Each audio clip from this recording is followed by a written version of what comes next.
ओम शांति। 5 फरवरी 2025 के ईश्वरीय महावाक्य। पहले एक नजर मुरली के मुख्य पॉइंट पर। बाबा ने कहा, दोनों को नमस्ते करनी पड़े। बाप दादा नमस्ते। बाहर वाले अगर यह सुने तो मूंझेंगे कि यह क्या कहते हैं। बाप दादा, डबल नाम भी बहुत मनुष्यों के होते हैं ना, जैसे लक्ष्मी नारायण अथवा राधे कृष्ण। शिव का क्रिएटर कोई होता नहीं। ब्रह्मा विष्णु शंकर यह है रचना। इन्हों के भी ऊपर है शिव, सब आत्माओं का बाप। यह अनादि ड्रामा चला आता है, बेअंत है, इसका कभी अंत नहीं होता। समझो, कोई भी मर जाता है, फिक्र की बात नहीं होती, क्योंकि यह ड्रामा अनादि बना हुआ है। ड्रामानुसार उनको इस समय जाना ही था, इसमें कर ही क्या सकते हैं। जरा भी दुखी होने की बात नहीं, यह है योग बल की अवस्था। और फिर बाबा ने कहा, नशा कोई को बहुत मुश्किल चढ़ा रहता है। मित्र संबंधी आदि सब तरफ से याद निकाल कर एक बेहद की खुशी में ठहर जाए, बड़ी कमाल है। हाँ, यह भी अंत में होगा। सारी दुनिया दुर्गति को पाई हुई है, फिर हम ही आकर सबको सद्गति देते हैं। अगर सर्वव्यापी है तो क्या सब भगवान ही भगवान है। एक तरफ कहते ऑल ब्रदर्स, फिर कह देते ऑल फादर्स। सदगुरु तो निराकार है। भला गुरु ब्रह्मा गुरु विष्णु कहते हैं, परंतु वहाँ कोई गुरु है नहीं। सदगुरु एक बाप ही है जो सर्व की सद्गति करते हैं। और फिर लास्ट में बाबा ने कहा, प्रदर्शनी में बहुत आते हैं, बहुतों को समझाने से उन्नति बहुत होती है। तुम्हारे में भी पूरे फ्लावर्स अभी बने नहीं हैं, इसमें रॉयल्टी बड़ी अच्छी चाहिए। सतयुग में सब निर्मोही होते हैं, यहाँ कोई मरता है तो कितना रोते हैं। बाप को पा लिया तो फिर रोने की दरकार ही नहीं। बच्चे खुद भी उत्साह में रहने वाले हो कि हम भारत को स्वर्ग बनाने के लिए तन मन धन सब खर्च करेंगे। इतना नशा रहना चाहिए, देना हो तो दो, न देना हो तो न दो। और अब सुनते हैं महावाक्यों को विस्तार से। मुरली का सार। मीठे बच्चे, इस शरीर रूपी कपड़े को यहाँ ही छोड़ना है, इसलिए इससे ममत्व मिटा दो। कोई भी मित्र संबंधी याद न आए। प्रश्न है, जिन बच्चों में योग बल है उनकी निशानी क्या होगी। उत्तर है, उन्हें किसी भी बात में थोड़ा भी धक्का नहीं आएगा, कहाँ भी लगाव नहीं होगा। समझो, आज किसी ने शरीर छोड़ा तो दुख नहीं हो सकता, क्योंकि जानते हैं इनका ड्रामा में इतना ही पार्ट था। आत्मा एक शरीर छोड़ जाए दूसरा शरीर लेगी। ओम शांति। यह ज्ञान बड़ा गुप्त है, इसमें नमस्ते भी नहीं करनी पड़ती। दुनिया में नमस्ते अथवा राम राम आदि कहते हैं, यहाँ ये सब बातें चल नहीं सकती, क्योंकि यहाँ एक फैमिली है। फैमिली में एक दो को नमस्ते व गुड मॉर्निंग करे, इतना शोभता नहीं है। घर में तो खान पान खाया, ऑफिस में गया, फिर आया, यह चलता रहता है। नमस्ते करने की दरकार नहीं रहती। गुड मॉर्निंग का फैशन भी यूरोपियन से निकला है, नहीं तो आगे कुछ चलता नहीं था। कोई सत्संग में आपस में मिलते हैं तो नमस्ते करते हैं, पाँव पड़ते हैं। यह पाँव आदि पड़ना नम्रता के लिए सिखलाते हैं। यहाँ तो तुम बच्चों को देही अभिमानी बनना है। आत्मा आत्मा को क्या करेगी, फिर भी कहना तो होता है। जैसे बाबा को कहेंगे, बाबा नमस्ते। अब बाप भी कहते हैं, मैं साधारण ब्रह्मा तन द्वारा तुमको पढ़ाता हूँ, इन द्वारा स्थापना करता हूँ। कैसे, सो तो जब बाप सम्मुख हो तब समझावे, नहीं तो कोई कैसे समझे। यह बाप सम्मुख बैठ समझाते हैं, तो बच्चे समझते हैं दोनों को नमस्ते करनी पड़े। बाप दादा नमस्ते।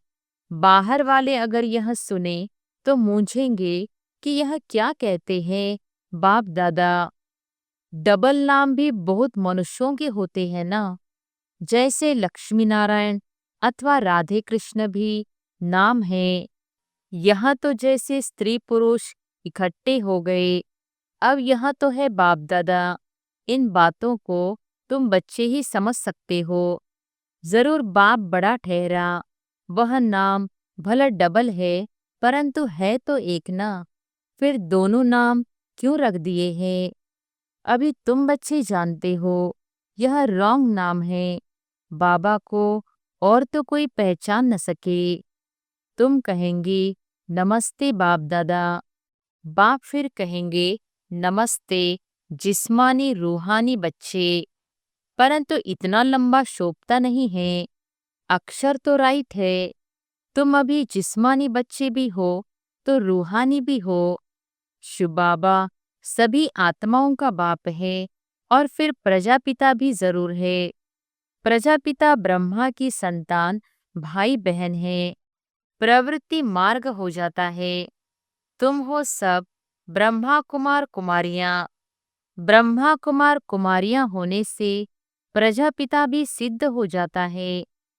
इसमें अंधश्रद्धा की कोई बात नहीं।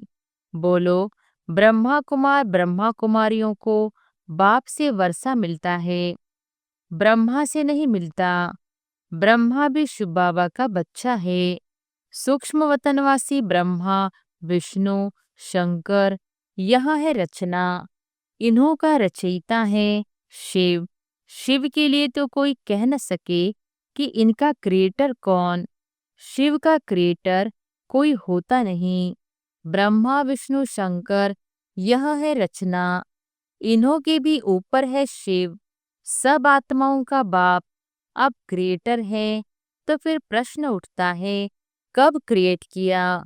नहीं, यह तो अनादि है। इतनी आत्माओं को कब क्रिएट किया यह प्रश्न नहीं उठ सकता। यह अनादि ड्रामा चला आता है, बेअंत है। इसका कभी अंत नहीं होता। यह बातें तुम बच्चों में भी नंबरवार समझते हैं। यह है बहुत सहज। एक बाप के सिवाय और किसी से लगाव न हो। कोई भी मरे व जिए, गायन भी है। अम्मा मरे तो भी हलवा खाना। समझो कोई भी मर जाता है, फिक्र की बात नहीं होती, क्योंकि यह ड्रामा अनादि बना हुआ है। ड्रामानुसार उनको इस समय जाना ही था। इसमें कर ही क्या सकते हैं? जरा भी दुखी होने की बात नहीं। यह है योग बल की अवस्था। लॉ कहता है जरा भी धक्का नहीं आना चाहिए। सब एक्ट्रेस है ना, अपना अपना पार्ट बजाते रहते हैं। बच्चों को ज्ञान मिला हुआ है। बाप से कहते हैं हे परमपिता परमात्मा आकर हमको ले जाओ। इतने सब शरीरों का विनाश कराए, सब आत्माओं को साथ में ले जाना, यह तो बहुत भारी काम हुआ। यहाँ कोई एक मरता है तो 12 मास रोते रहते हैं। बाप तो इतनी सारी ढेर आत्माओं को ले जाएंगे, सबके शरीर यहाँ छूट जाएंगे। बच्चे जानते हैं महाभारत लड़ाई लगती है तो मच्छरों सदृश जाते रहते हैं। नेचुरल कैलेमिटीज भी आने की है। यह सारी दुनिया बदलती है। अभी देखो इंग्लैंड रशिया आदि कितने बड़े बड़े हैं। सतयुग में यह सब थे क्या? दुनिया में यह भी किसकी बुद्धि में नहीं आता कि हमारे राज्य में यह कोई भी थे नहीं। एक ही धर्म एक ही राज्य था। तुम्हारे में भी नंबरवार है। जिनकी बुद्धि में अच्छी रीति बैठता है, अगर धारणा हो तो वह नशा सदैव चढ़ा रहे। नशा कोई को बहुत मुश्किल चढ़ा रहता है। मित्र संबंधी आदि सब तरफ से याद निकाल कर एक बेहद की खुशी में ठहर जाए बड़ी कमाल है। हाँ, यह भी अंत में होगा। पिछाड़ी में ही कर्मातीत अवस्था को पा लेते हैं। शरीर से भी भान टूट जाता है। बस अभी हम जाते हैं। यह जैसे कॉमन हो जाएगा, जैसे नाटक वाले पाड़ बजाए फिर जाते हैं घर। यह देह रूपी कपड़ा तो तुमको यहाँ ही छोड़ना है। यह कपड़े यहाँ ही लेते हैं, यहाँ ही छोड़ते हैं। यह सब नई बातें तुम्हारी बुद्धि में है और किसकी बुद्धि में नहीं। अलफ और बे अलफ है सबसे ऊपर में। कहते भी है ब्रह्मा द्वारा स्थापना, शंकर द्वारा विनाश, विष्णु द्वारा पालना। अच्छा, बाकी शिव का काम क्या है? ऊंचते ऊंच शिव बाबा को कोई भी जानते नहीं। कह देते वह तो सर्वव्यापी है। यह सब उनके ही रूप है। सारी दुनिया की बुद्धि में यह पक्का हो गया है, इसलिए सब तमोप्रधान बने हैं। बाप कहते हैं सारी दुनिया दुर्गति को पाई हुई है, फिर हम ही आकर सबको सद्गति देते हैं। अगर सर्वव्यापी हैं तो क्या सब भगवान ही भगवान हैं? एक तरफ कहते ऑल ब्रदर्स, फिर कह देते ऑल फादर्स। समझते नहीं हैं। अब तुम बच्चों को बेहद का बाप कहते हैं। बच्चे, मुझे याद करो तो तुम्हारे विकर्म विनाश होंगे। तुम्हें इस दादा को व मम्मा को भी याद नहीं करना है। बाप तो कहते हैं कि न मम्मा न बाबा, कोई की महिमा कुछ भी नहीं। शिव बाबा न होता तो यह ब्रह्मा भी क्या करता? इनको याद करने से क्या होगा? हाँ, तुम जानते हो, इन द्वारा हम बाप से वर्षा ले रहे हैं, इनसे नहीं। यह भी उनसे वर्षा लेते हैं तो याद उनको करना है। यह तो बीच में दलाल है। बच्चे और बच्ची की सगाई होती है तब याद तो एक दूसरे को करेंगे ना। शादी कराने वाला तो बीच में दलाल ठहरा। इन द्वारा बाप तुम आत्माओं की सगाई अपने साथ कराते हैं। इसलिए गायन भी है सद्गुरु मिला दलाल। दलाल के रूप में सद्गुरु कोई दलाल नहीं है। सद्गुरु तो निराकार है। भला गुरु ब्रह्मा गुरु विष्णु कहते हैं, परंतु वह कोई गुरु है नहीं। सद्गुरु एक बाप ही है जो सर्व की सद्गति करते हैं। बाप ने तुमको सिखाया है, तब तुम औरों को भी रास्ता बताते हो और सबको कहते हो कि देखते हुए भी नहीं देखो। बुद्धि शिव बाबा से लगी रहे। इन आँखों से जो कुछ देखते हो कब्र दाखिल होना है। याद एक बाप को करना है कि इनको। बुद्धि कहती है इनसे थोड़ी ही वर्षा मिलेगा। वर्षा तो बाप से मिलना है। जाना भी बाप के पास है। स्टूडेंट स्टूडेंट को थोड़ी ही याद करेंगे।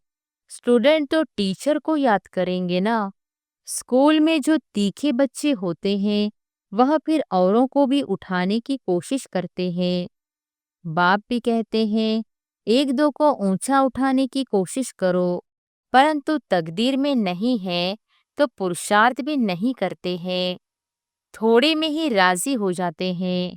समझाना चाहिए। प्रदर्शनी में बहुत आते हैं। बहुतों को समझाने से उन्नति बहुत होती है।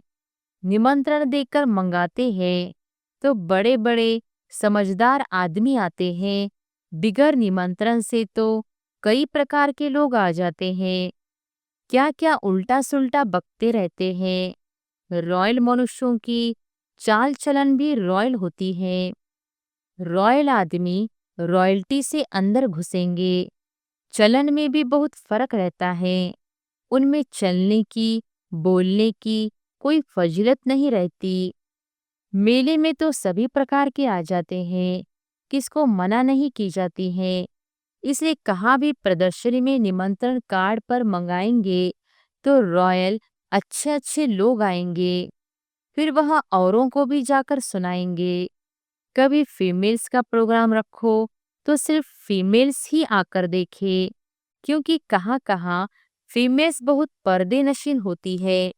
तो सिर्फ फीमेल्स का ही प्रोग्राम हो, मेल कोई भी न आए।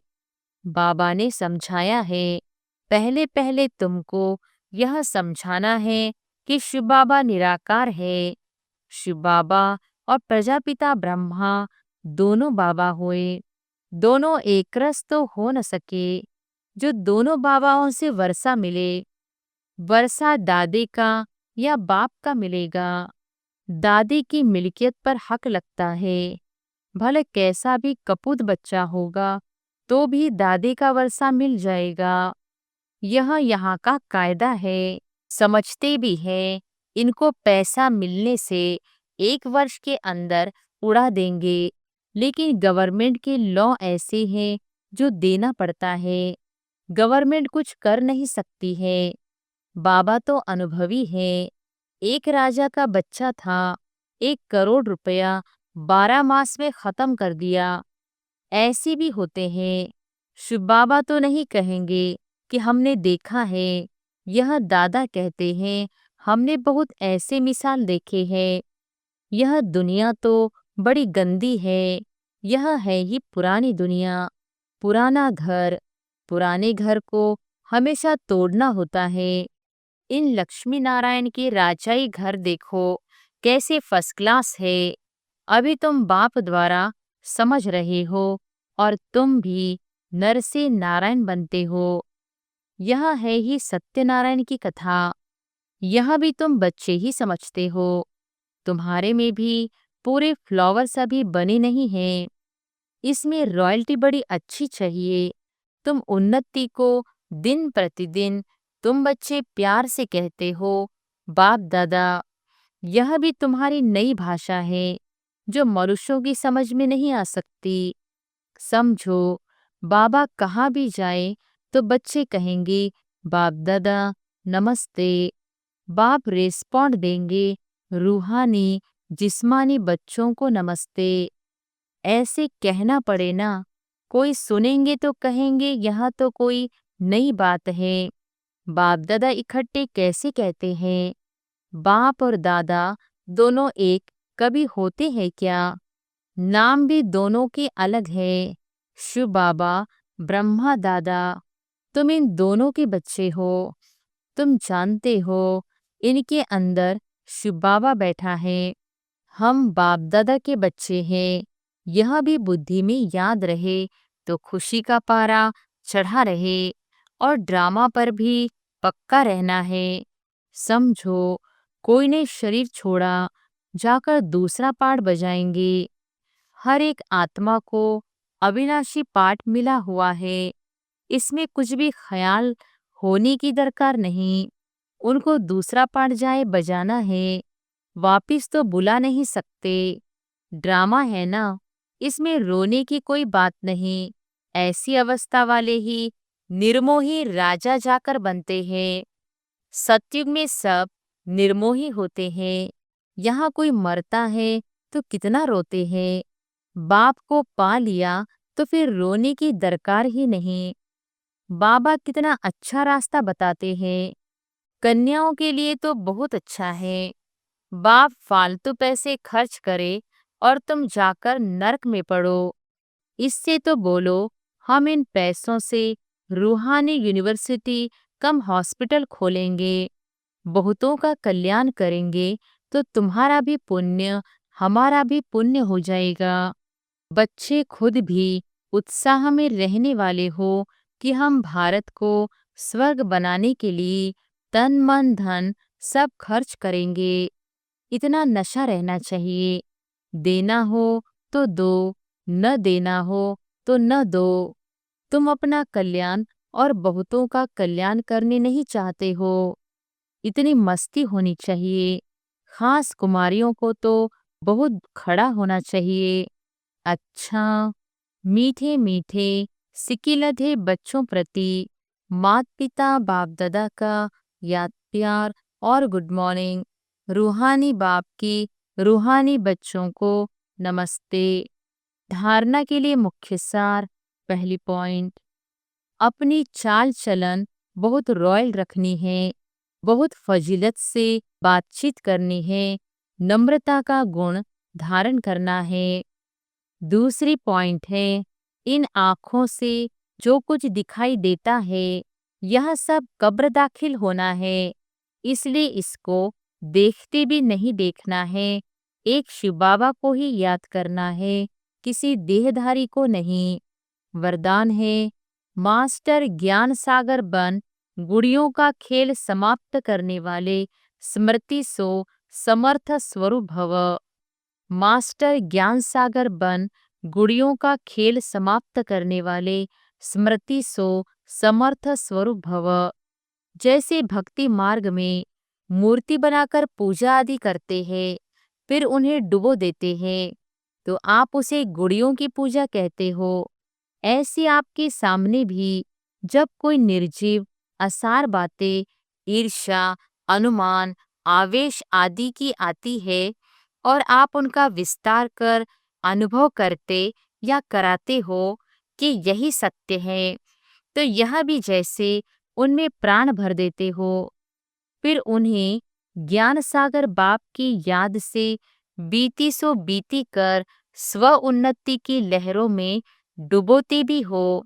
लेकिन इसमें भी टाइम तो वेस्ट जाता है ना, इसलिए पहले से ही मास्टर ज्ञान सागर बन स्मृति सो समर्थी भव के वरदान से इन गुड़ियों के खेल को समाप्त करो।